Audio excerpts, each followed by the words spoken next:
रवि दाई नै अत्तालिनु भएको छैन हैन। विधिको शासन हुनपर्छ।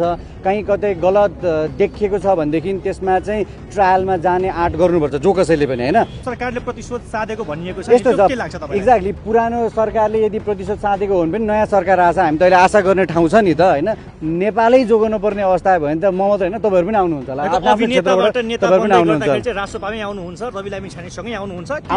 आउँदाखेरि चाहिँ नयाँ वैकल्पिक भनेकोहरूसँगै नै आउनुपर्छ होला, किनभने पुरानोहरू त टेस्टेड ट्रायल्ड हो हैन। उहाँहरूको चाहिँ सङ्गठन एकदम पोल्युटेड भइसक्यो। एउटा भरि गाग्रीमा तपाईँले जतिसुकै पानी हाले पनि त्यो पोल्युटेड वाटर फिल्टर हुन एकदम टाइम लाग्छ। रासोपा एउटा शक्ति हो, जनताले विश्वास गरेको, अरू पनि आउँदै त हुनुहुन्छ, तर सङ्गठन विस्तार भएको हिसाबले चाहिँ रासोपा एकदमै अब प्रबल सम्भावना भएको, जनताले आशा राखेको पार्टी हो भनेर मैले हेरिरहेको बेलामा। प्रदीपजी, रवि लामिछानेसँग भेटघाट गरेर आउनु भएको छ, के कुराकानी भयो, कसरी चाहिँ संवाद अगाडि बढ्यो, के छ सन्देश त्यहाँ? विशेष गरी अब तपाईँहरूसँग त सबैजनासँग प्रायः नयाँ फर्स्ट टाइम नै भेट भइरहेको जस्तो लाग्यो होइन। फिल्म क्षेत्रमा पनि कुनै पनि बेला अन्याय हुँदा, कुनै पनि खालको अत्याचार हुँदाखेरि चाहिँ आवाज उठाउनुपर्छ। एउटा लोकतान्त्रिक देशमा बसेको सजग नागरिकले चाहिँ आफ्नो भनाइहरू राख्न पाउनुपर्छ भन्ने धारणा बोक्ने मान्छे हो म।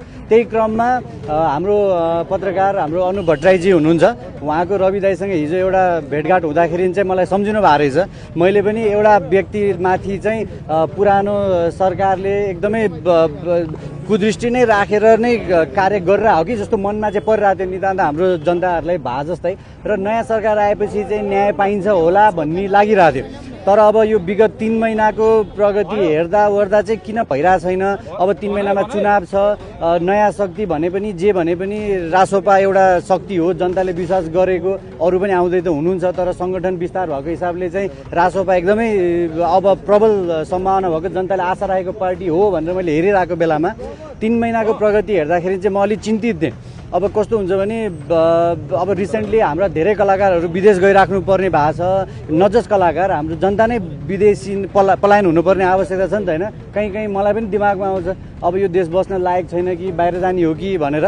त्यसैको एउटा अन्तिम आशा भनौँ न, जे भने पनि अब भेट्न बोलाउनु खोज्नु भएको छ भनेपछि मलाई पनि मनमा परिरहेको यो अन्याय किन भइरहेछ त भनेर अनि भेट्न खोजेर आएको हो म। विशेष गरी चाहिँ भेटघाट मात्रै हो। सन्देश के दिनुभयो? यस्तो छ, दाईको भनाइ चाहिँ दाईसँग मेरो धेरै अगाडिदेखिको चिन्जान हो। योभन्दा अगाडिको चुनावको बेलातिरदेखिको पनि चिन्जान हो होइन।